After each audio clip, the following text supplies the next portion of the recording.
नमस्कार, मैं एस्ट्रोलॉजर प्रमिल चतुर्वेदी। मित्रों,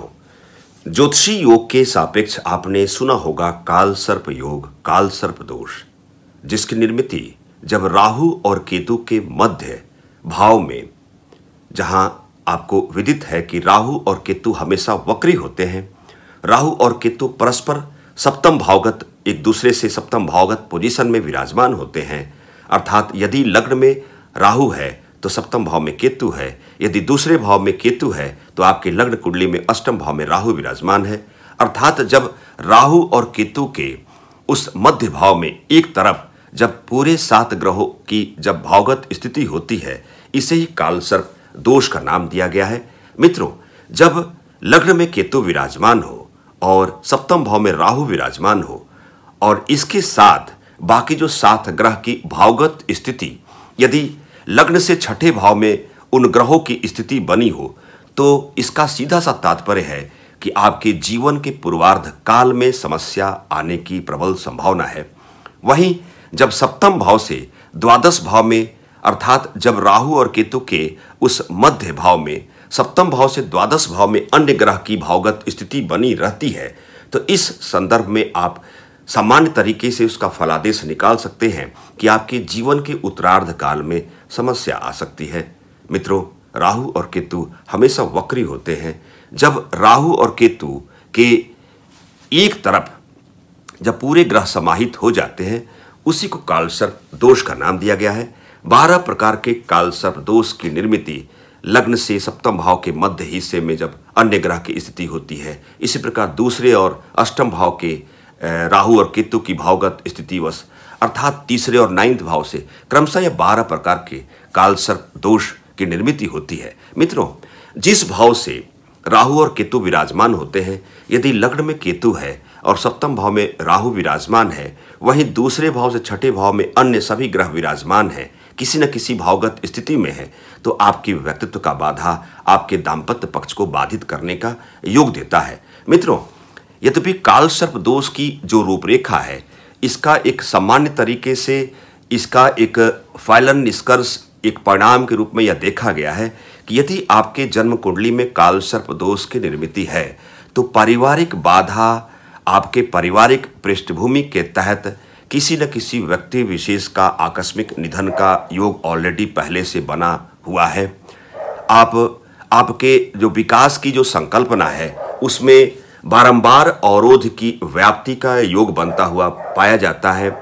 इन किन प्रकारेण आप सही समय पे सही कार्य और सही समय पे सही निर्णय नहीं ले पाते हैं। आपके दाम्पत्य पक्ष की बात करें, स्वास्थ्य पक्ष की बात करें, आपके रिसोर्स ऑफ इनकम, आपके पद प्रतिष्ठा, आपके कार्य के संचालन, आपके व्यावसायिकता के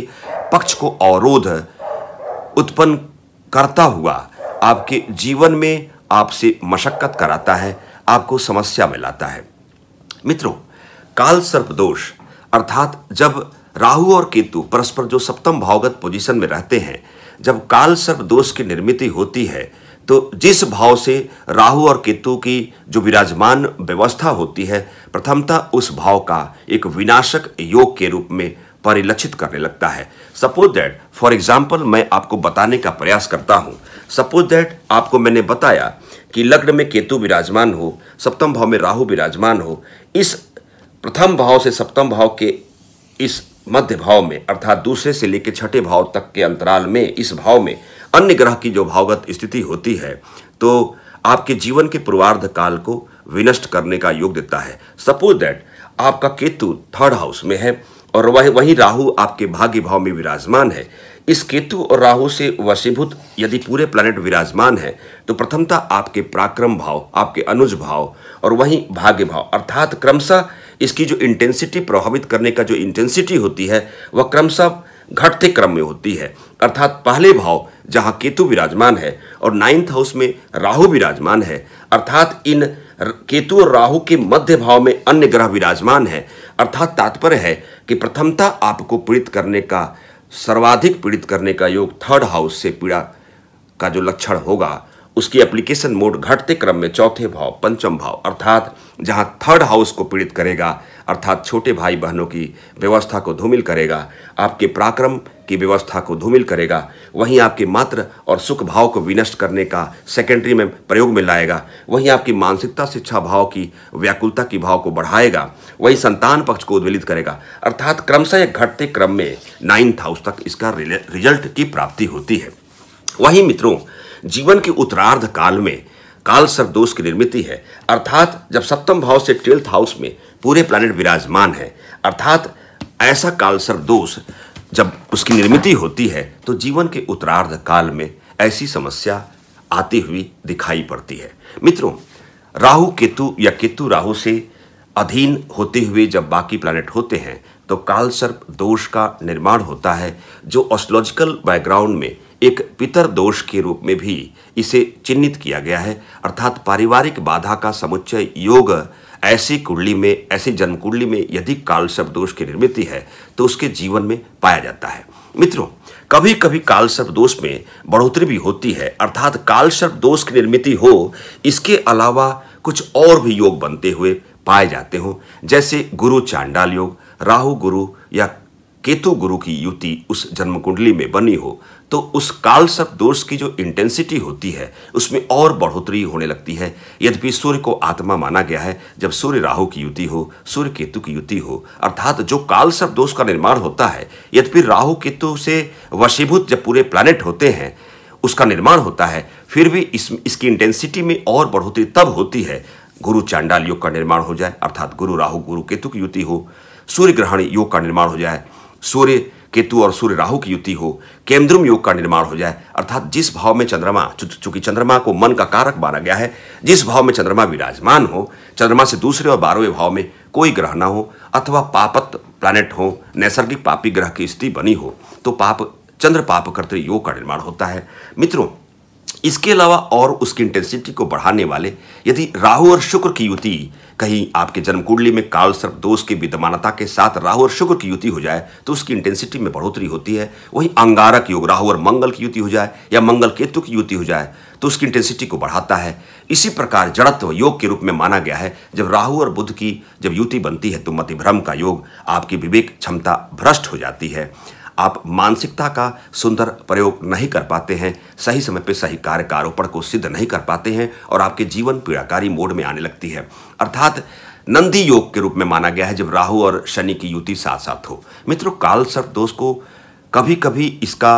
फल परिणाम सुंदर तरीके से मिलता है। Suppose that for example 3rd house में केतु विराजमान हो और 9th हाउस में राहु विराजमान हो, उस केतु और राहु से वशीभूत पूरे ग्रह अर्थात तीसरे और 9th भाग्य भाव से पूरे ग्रह बाकी 7 ग्रह की स्थिति बनी हो, वहीं केतु अपने उच्च की राशि में हो या तीसरे के पराक्रम भाव की उस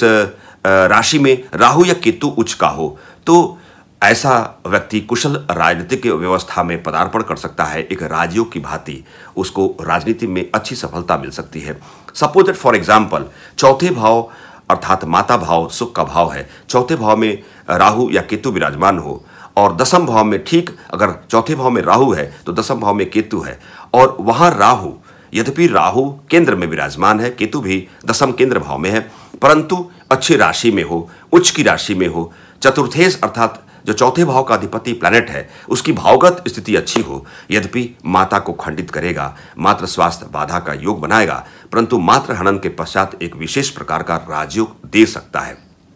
फॉर एग्जाम्पल 2रे भाव में राहु विराजमान हो और ठीक 8th भाव में केतु विराजमान हो, अर्थात इस प्रकार की काल सर्प दोष जो कोलिक काल सर्प दोष के रूप में जाना गया है, उस 2रे और 8th भाव में बाकी अन्य ग्रहों की स्थिति बनी हो, परंतु 2रे भाव में राहु विराजमान है, अर्थात कोलिक काल सर्प दोष की निर्मिति है, अर्थात पारिवारिक भाव खंडित है, पारिवारिक बाधा का पूर्ण योग बना हुआ है। वहीं यद्यपि 2रे भाव में राहु अच्छी राशि में हो, वृषभ राशि में हो, मिथुन राशि का उच्च की राशि में हो और 2य भाव का अधिपति ग्रह की पोजीशन अच्छी हो तो गुप्त धन की प्राप्ति भी कभी आपको प्राप्त हो सकती है। अकस्मात धन की प्राप्ति आपके समक्ष ऐसा प्रस्तुतिकरण मोड को आप स्वयं आप उसे फील कर सकते हैं, ऐसा भी हो सकता है। अर्थात काल सर्प दोष दूषित तो करता है, परंतु अकस्मात ग्रह के रूप में केतु को माना गया है। कभी कभी जिस भाव से काल सर्प दोष की निर्मिति होती है उस भाव का अधिपति ग्रह और जिस राशि में राहु या केतु विराजमान होते हैं, यदि सुंदर राशि में है, उच्च की राशि में है, तो कभी कभी यह फलित भी करते हैं। इंस्टिंक्ट मोड में आकस्मिक तरीके से वैसे सुंदर फल की प्राप्ति आपके जीवन काल में लाने का प्रयास करते हैं। मित्रों, राहु और केतु से वशीभूत इस प्रकार का काल सर्प दोष की निर्मिति जब होती है तो इससे बचने के उपाय में सामान्य तरीके से आप कौन से सटीक उपाय को आप कर सकते हैं। मित्रों, मैं 16 साल पहले से ही मैं जिस जन्म कुंडली में इस प्रकार की काल सर्प दोष को मैं देखता हूं तो प्रथमतः उसे मैं नासिक त्र्यंबकेश्वर, जो महाराष्ट्र में 12 ज्योतिर्लिंग में स्वयंभू ज्योतिर्लिंग के स्थान अर्थात 10वें स्थान के रूप में माना गया है। मैं उस जातक विशेष को किसी माह की अमावस्या के उस विशेष मुहूर्त काल की उस तिथि में नासिक त्र्यंबकेश्वर में मैं काल सर्प दोष की पूजा कराने के लिए भेजता हूँ। मित्रों, इसके अलावा भी आप प्रत्येक माह के पूर्णिमा अथवा अमावस्या या प्रदोष काल में आप रुद्राभिषेक करा सकते हैं। गाय के दूध से कराएं, गंगा जल से कराएं, गन्ने के रस से कराएं, शहद से कराएं। आपको जिस वस्तु विशेष में आपको खुशी मिले, आपकी आस्था हो, आप रुद्राभिषेक कराएं। और मित्रों, तीसरे प्रारूप के रूप में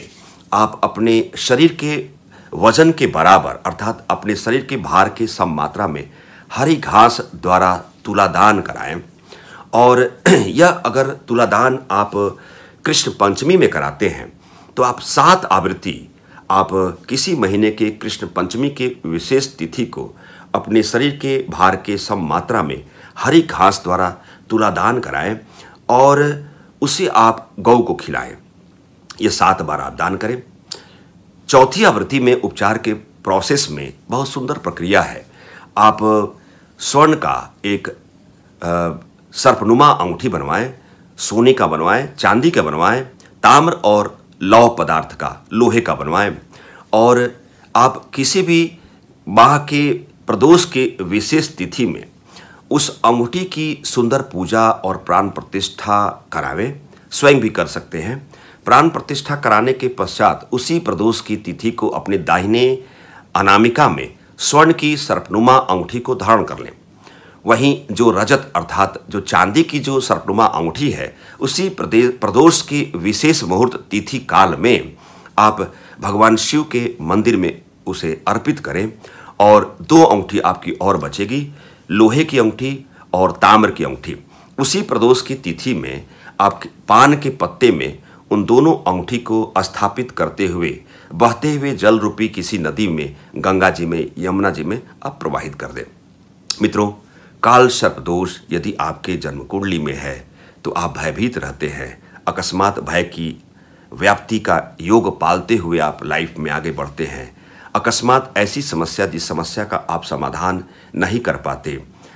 और आपके पारिवारिक बैकग्राउंड में बाधा की उत्पत्ति होने लगती है, ऐसी समस्या आपकी लाइफ में आती है जो तत्क्षण आप उस समस्या का समाधान नहीं कर पाते हैं। मित्रों, काल सर्प दोष एक बृहत्तर अवधारणा के रूप में एक ऐसा दोष के रूप में है जिसका तत्क्षण आपको इसका सटीक उपचार कराना चाहिए यदि आप जीवन में आगे बढ़ना चाहते हैं। मित्रों, इस छोटी सी व्याख्यान के तहत मैं एस्ट्रोलॉजर प्रवीण चतुर्वेदी, नमस्कार।